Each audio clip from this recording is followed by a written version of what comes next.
नीतीश कुमार और प्रधानमंत्री नरेंद्र मोदी कल यानी शुक्रवार को मुख्यमंत्री महिला रोजगार योजना लॉन्च करेंगे और इसके जरिए एक साथ बिहार की 75 लाख महिलाओं के खाते में 10-10 हजार रुपए ट्रांसफर किए जाएंगे। चुनाव के पहले इस योजना को गेम चेंजर माना जा रहा है।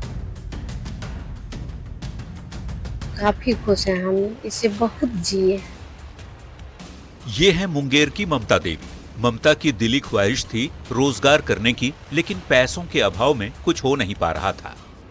पर 26 सितंबर को वो सपना सच होने जा रहा है। सीएम नीतीश कुमार के हाथों ममता को 10,000 रुपये की मदद मिलने जा रही है, जिससे वो बकरी पालन शुरू करेंगी।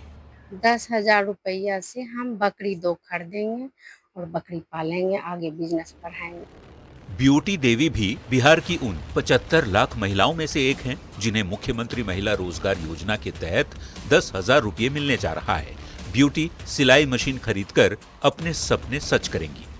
10,000 रुपया मिलेंगे, सिलाई मशीन खरीदेंगे, महिला का कपड़ा सिएंगे। 26 सितंबर की तारीख सिर्फ ममता और ब्यूटी के लिए ही नहीं, बिहार की महिलाओं के लिए रोजगार की नई सुबह लेकर आ रही है। प्रधानमंत्री नरेंद्र मोदी और महिलाओं के पसंदीदा मुख्यमंत्री नीतीश कुमार मुख्यमंत्री रोजगार योजना लॉन्च करेंगे। चुनाव से ठीक पहले मुख्यमंत्री नीतीश कुमार और पीएम मोदी महिला रोजगार योजना की पहली किस्त जारी करने जा रहे हैं। बटन दबाते ही 75 लाख महिलाओं के खाते में 10-10 हजार रुपये पहुंच जाएंगे। नवरात्र में मिल रहे इस तोहफे से बिहार की लाखों महिलाएं खुश हैं, ऊर्जा और उत्साह से लबरेज हैं। धन्यवाद कहेंगे और जो भी महिलाओं के लिए जो कदम उठाया है बहुत अच्छी है। मतलब आगे कदम उठाएगी, अच्छा मतलब महिलाओं के लिए बहुत अच्छा कदम है। मुख्यमंत्री महिला रोजगार योजना के लिए जीविका से जुड़ी 1 करोड़ से ज्यादा महिलाओं ने आवेदन किया है। इन महिलाओं को 10-10 हजार रुपये की पहली किस्त और बाद में 2-2 लाख रुपये की आर्थिक मदद भी मिलेगी। रोजगार के 6 महीने के बाद आकलन होगा और आकलन के बाद 10,000 के अलावा 2 लाख की सहायता राशि दी जाएगी। 75 लाख महिला लाभुकों को 10-10 हजार रुपये की पहली किस्त देने में 750 करोड़ रुपए खर्च होंगे। सत्ता पक्ष के नेता इसे नीतीश कुमार का मास्टर स्ट्रोक बता रहे हैं। एक बहुत बड़ा प्रयास है, महिलाएं से स्वावलंबी होंगी। तो दूसरी ओर विपक्ष इस घोषणा को चुनावी चूरण बता रहा है। जब नीतीश जी को लगने लगा कि हार रहे हैं तो 10,000 रुपए की रिश्वत दे रहे हैं। चुनावी साल में हर राजनीतिक दल एक खास वोट बैंक को साधने की कवायद में है और वोट बैंक है महिला वोटर का। बिहार में महिलाओं की आबादी 6 करोड़ 11 लाख है। पिछले कई चुनावों में महिलाएं पुरुषों से ज्यादा वोट करती आ रही हैं। बड़ी बात है कि महिलाओं ने जब जब ज्यादा वोटिंग की, नीतीश कुमार की सरकार बनी। तो सवाल है कि क्या रोजगार के लिए 10-10 हजार रुपये की सीधी मदद कर नीतीश कुमार ने एक बार फिर महिला वोट बैंक को साध लिया है? पटना संवाददाता शैलेंद्र कुमार, मुंगेर से अरुण शर्मा और मुजफ्फरपुर से प्रियांक सौरभ के साथ ब्यूरो रिपोर्ट, न्यूज़ 18। और आइए बिहार के मुख्यमंत्री नीतीश कुमार के इस चुनावी चाल को आपको समझाते हैं। महिलाओं पर नीतीश की चाल से विपक्ष आखिर निढाल कैसे, यही सवाल हमने किया था और इसी को समझने के लिए पहले आपको ये जानना जरूरी है कि नीतीश कुमार ने महिलाओं के लिए कौन कौन सी योजना चलाई है। नौकरी की सीधी भर्ती में 35% डोमिसाइल, निकाय चुनाव में 50% आरक्षण। इतना ही नहीं, पुलिस सिपाही भर्ती में 35% आरक्षण बेटियों को दिया गया है। इसके अलावा शिक्षा, सुरक्षा और सम्मान का अधिकार, विधवा महिलाओं को 400 की जगह 1100 रुपए पेंशन दिए जा रहे हैं। ममता कार्यकर्ताओं के मानदेय राशि में वृद्धि की गई है। आशा कार्यकर्ताओं को 3,000 रुपए प्रोत्साहन राशि के तौर पर दी गई है। जीविका दीदियों के लिए ब्याज दर 10% से घटाकर 7% तक कर दिया गया है। जीविका कर्मियों के मानदेय को भी 2 गुना कर दिया गया और वर्किंग महिलाओं को ऑफिस के पास किराए पर घर देने की प्रावधान को भी शुरू किया गया। पंचायतों में सरकारी विवाह भवन का जिम्मा महिलाओं को और महिलाओं के लिए कई शहरों में पिंक बस का तोहफा दिया गया। स्कूली छात्राओं के लिए साइकिल योजना लाई गई। मैट्रिक पास करने पर छात्राओं को 25,000, स्नातक पास करने पर छात्राओं को 50,000 रुपए और अब महिला रोजगार योजना के जरिए 10,000 रुपए और ताजा योजना मुख्यमंत्री महिला रोजगार योजना है। इस योजना का लाभ हर वर्ग की महिलाओं को मिलेगा और इस योजना में महिलाओं को 10,000 रुपए मिलेंगे और फिर 6 महीने के आकलन के बाद 2 लाख और भी दिए जाएंगे। साथ ही साथ सवाल है कि सरकार आखिर महिलाओं को 10,000 रुपए क्यों दे रही है, तो इसका जवाब है कि रोजगार के लिए, और रोजगार के पैसे के साथ प्रशिक्षण भी दिया जाएगा। इस योजना के लिए 1 करोड़ से ज्यादा महिलाओं ने आवेदन दिया है और 75 लाख से भी ज्यादा महिलाओं को 10,000 रुपए मिलने जा रहे हैं और जिसके लिए पूरी तैयारी की गई है। समझने वाली बात तो यह है कि इस योजना पर सरकार का कितना खर्च हो रहा है, तो आइए इसको भी समझ लेते हैं। 75 लाख महिलाओं को 10,000 के हिसाब से दिए जाएंगे तो कुल खर्च है 750 करोड़ रुपए का। और समझने वाली बात यह भी है कि जातीय गणना की रिपोर्ट के अनुसार बिहार में महिलाओं की आबादी 6.11 करोड़ है, जबकि 1 करोड़ 40 लाख जीविका दीदी हैं। चुनाव की चाल को समझाने के लिए हम आपको ये भी बताएंगे कि महिलाओं पर नीतीश की इस चाल से विपक्ष आखिर कैसे निढाल हो रहा है। बिहार की महिलाओं के लिए 10,000 एक बड़ी रकम है और 10,000 की मदद से रोजगार वो कर पाएंगी। 10,000 मिलने से महिलाएं काफी खुश हैं, काफी उत्साहित हैं और इस सौगात से खुश महिलाएं चुनाव में गेम चेंजर साबित हो सकती है। और जैसा कि हमने आपको पहले ही रिपोर्ट में बताया दिखाया कि जैसे ही महिलाओं का वोट प्रतिशत बढ़ता है वैसे ही एनडीए की सरकार बन जाती है। और कैसे, ये भी आप समझिए। इसको समझने के लिए पिछले कुछ चुनाव में महिलाओं की वोटिंग को समझना जरूरी है। साल 2010 के चुनाव में औसत मतदान 53% रहा महिलाओं का, और पुरुषों का क्या मतदान प्रतिशत रहा वो भी जानिए, 51.12% और महिलाओं ने 54.48% वोट किया। मतलब पुरुषों के मुकाबले महिलाओं ने ज्यादा वोटिंग की और नतीजा ये हुआ कि नीतीश कुमार की भारी जीत हो गई। 2015 की अब हम बात करें तो 2015 में औसत मतदान 56.7% रहा है और पुरुषों ने 53.3% वोटिंग की, जबकि महिलाओं की वोटिंग का प्रतिशत बढ़कर 60.5% हो गया। नतीजा ये हुआ कि नीतीश लालू के महागठबंधन को भारी जीत मिल गई। 2019 के लोकसभा चुनाव के औसत मतदान की बात करें तो 57.3% पुरुषों ने मतदान किया तो महिलाओं ने 59.6% वोटिंग की है। चुनाव परिणाम ये हुआ कि मोदी नीतीश की भारी जीत हुई और एनडीए गठबंधन 40 में से 30 सीट जीत गया। 2020 में भी कुछ ऐसा ही हुआ है। औसत मतदान रहा 57%, जिसमें पुरुषों ने 54.7% वोटिंग की, जबकि महिलाओं ने 59.7%। और नतीजा क्या रहा? बिहार में नीतीश कुमार के नेतृत्व में एनडीए की सरकार बन गई। मतलब साफ है कि जब जब महिलाओं की वोटिंग बढ़ी है, रिजल्ट नीतीश कुमार के पक्ष में गया है। चुनाव के पहले नीतीश कुमार ने महिलाओं को एक बड़ी सौगात दी है। 75 लाख महिलाओं को 10,000 की सौगात नीतीश सरकार दे रही है और 10,000 रुपए की सौगात को नीतीश कुमार का मास्टर स्ट्रोक माना जा रहा है। महिलाओं ने बढ़ चढ़कर अगर वोटिंग की तो परिणाम पिछले 3 चुनाव जैसे हो सकते हैं, ऐसी संभावना है।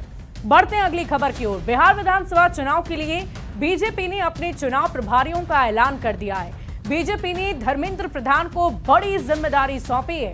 आखिर धर्मेंद्र प्रधान को बीजेपी ने ये जिम्मेदारी क्यों सौंपी है, इस रिपोर्ट के जरिए आपको बताते हैं।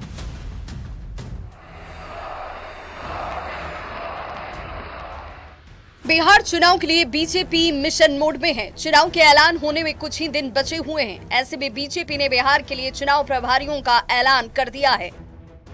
केंद्रीय शिक्षा मंत्री धर्मेंद्र प्रधान बिहार के चुनाव प्रभारी बनाए गए हैं, जबकि केंद्रीय जल शक्ति मंत्री सीआर पाटिल और यूपी के डिप्टी सीएम केशव प्रसाद मौर्य सह प्रभारी बनाए गए हैं।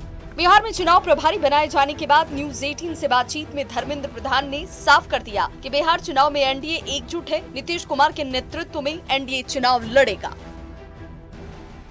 बीजेपी जेडीयू में तो ज्यादा समस्या लग नहीं रही है। नीतीश कुमार सीएम है, बीजेपी जेडीयू सीटों का बंटवारा कर लेंगे, लेकिन जो बाकी सहयोगी दल हैं, धर्मेंद्र जी बहुत अलग अलग पासे फेंक रहे हैं। सब बड़ी बड़ी सीटें मांग रहे हैं, खासकर चिराग पासवान। एनडीए की एकजुटता है, हम सब आपस में लड़ेंगे चुनाव, आपस में है इकट्ठा है, आपस में चुनाव लड़ेंगे और फिर एक बार हम लोग सरकार बनेंगे।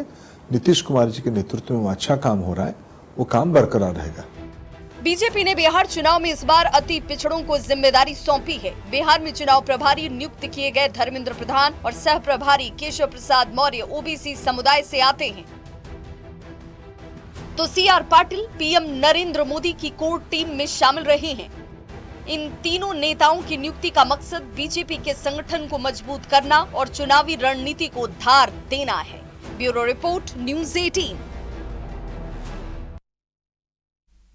और आइए चुनावी साल में चुनाव प्रभारी वाला बीजेपी का दांव समझिए। बिहार में विधानसभा के चुनाव हैं और बीजेपी ने प्रभारी सह प्रभारी बदले हैं। धर्मेंद्र प्रधान को प्रभारी बनाया गया, जबकि केशव प्रसाद मौर्य और CR पाटिल को सह प्रभारी बनाया गया है। चुनाव की चाल को समझने वाली बात यह है कि धर्मेंद्र प्रधान का रुख उड़ीसा से है, उनका संपर्क उड़ीसा के हैं और वो पिछड़ी जाति से उनका संबंध है। केशव प्रसाद मौर्य का संबंध पिछड़े समाज की कुशवाहा जाति से है और CR पाटिल मोदी मंत्रिमंडल के बहुत ही अहम सदस्य हैं। समझने वाली बात यह है कि बिहार में OBC यानी अन्य पिछड़ा वर्ग की आबादी लगभग 27.12% है, जबकि EBC यानी अत्यंत पिछड़ा वर्ग की आबादी 36.01% है। यानी OBC और EBC की कुल आबादी 63.13% है। बिहार में अति पिछड़ा महादलित CM नीतीश के साथ रहे हैं। पिछड़ा वर्ग के वोटर ने जातीय बंधन तोड़ा तो मोदी सत्ता में आए। राहुल गांधी और तेजस्वी यादव की नजर पिछड़ा वोटों पर है। राहुल गांधी जातीय जनगणना को मुद्दा बनाते रहे हैं और बिहार चुनाव से पहले महागठबंधन ने पिछड़ा मैनिफेस्टो भी जारी किया है। जातीय आरक्षण को बढ़ाने की बात कही है महागठबंधन के नेताओं ने। और इसी बीच चुनाव की चाल को समझाने के लिए हम आपको ये भी बता दें कि चुनाव से पहले बीजेपी ने पिछड़े वर्ग से प्रभारी सह प्रभारी बना दिया।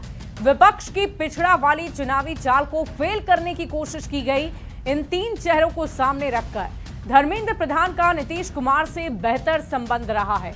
धर्मेंद्र प्रधान को प्रभारी बनाने से एनडीए गठबंधन और भी ज्यादा एकजुट होगा, एकता और भी ज्यादा नजर आएगी और साथ ही साथ पिछड़ा अति पिछड़ा जनता को भी इससे टारगेट करने की कोशिश की गई है। और आइए अब अपने खास सेगमेंट में समझते हैं विधानसभा सीटों के गुणागणित को।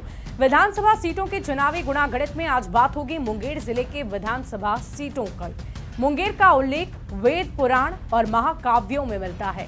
इसे मोदागिरी के नाम से भी जाना जाता था और माना जाता है कि प्राचीनतम आर्य जनसंख्या यहां पर निवास करती रही है। खैर, आज हम बात करेंगे मुंगेर जिले की सीटों के गुणागणित की।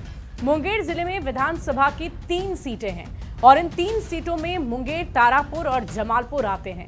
2020 के चुनाव में मुंगेर सीट से बीजेपी के प्रणव कुमार जीते, तारापुर से जेडीयू के मेवालाल चौधरी जीते, जबकि जमालपुर से कांग्रेस के अजय कुमार सिंह को जीत मिली थी। आज की स्थिति में मुंगेर से और जमालपुर से तो प्रणव कुमार और अजय कुमार सिंह ही विधायक हैं, लेकिन तारापुर से जेडीयू के राजीव कुमार सिंह विधायक हैं, क्योंकि मेवालाल चौधरी के निधन के बाद उपचुनाव हुआ था और उनकी जीत हुई थी। फिलहाल मुंगेर जिले की 3 सीटों में 2 सीटें एनडीए के पास है, जबकि 1 सीट महागठबंधन के पास है। आइए अब विधानसभा सीट वाइज चुनावी गणित समझते हैं और सबसे पहले बात मुंगेर विधानसभा सीट की करेंगे। देखिए, यहाँ पर अब तक 17 दफा चुनाव हुए हैं और अब तक 17 चुनाव में कांग्रेस, राष्ट्रीय जनता दल और जनता दल यूनाइटेड ने 3-3 बार जीत दर्ज की है, जबकि जनता दल ने 2 बार, संयुक्त सोशलिस्ट पार्टी, जनता पार्टी और जनता पार्टी सेक्युलर ने 1-1 बार जीत दर्ज की है। जनसंघ को भी 1 बार जीत मिली है। वहीं साल 2020 में मुंगेर सीट पर बीजेपी के प्रणव कुमार ने आरजेडी के अविनाश कुमार विद्यार्थी को 1346 वोटों से हराया। वहीं मुंगेर सीट का चुनावी गणित समझने के लिए हम आपको इसके गठन की जानकारी दे दें। 1957 में इसका गठन हुआ। ये एक सामान्य श्रेणी की सीट है। समाजवादी विचारधारा वाले नेताओं को तरजीह किसी एक पार्टी का दबदबा कभी भी इस सीट पर नहीं रहा। मुस्लिम मतदाता 13% से भी ज्यादा है। अनुसूचित जाति के मतदाता 9.63% से ज्यादा हैं। और आइए अब विधानसभा सीट वाइज चुनावी गणित को समझते हैं। सबसे पहले बात तारापुर विधानसभा सीट की करेंगे। तारापुर विधानसभा सीट पर अब तक 19 बार चुनाव हुए हैं। तारापुर में अब तक कांग्रेस पार्टी ने 5 बार जीत दर्ज की है, वहीं जेडीयू ने 6 बार, जिसमें 2 बार समता पार्टी के रूप में जीत मिली। आरजेडी को भी 3 बार यहां से जीत मिली। संयुक्त समाजवादी पार्टी, शोषित दल, जनता पार्टी, सीपीआई और एक निर्दलीय उम्मीदवार ने भी एक एक बार यहां से सीट जीती है। 2020 के विधानसभा चुनाव में जेडीयू के मेवालाल चौधरी ने आरजेडी के दिव्या प्रकाश को 7,256 वोट से हराया था। वहीं मेवालाल चौधरी के निधन के बाद तारापुर में 2021 में उपचुनाव हुए और उपचुनाव में जेडीयू के राजीव कुमार सिंह ने आरजेडी के अरुण कुमार शाह को 3,852 वोटों से हरा दिया।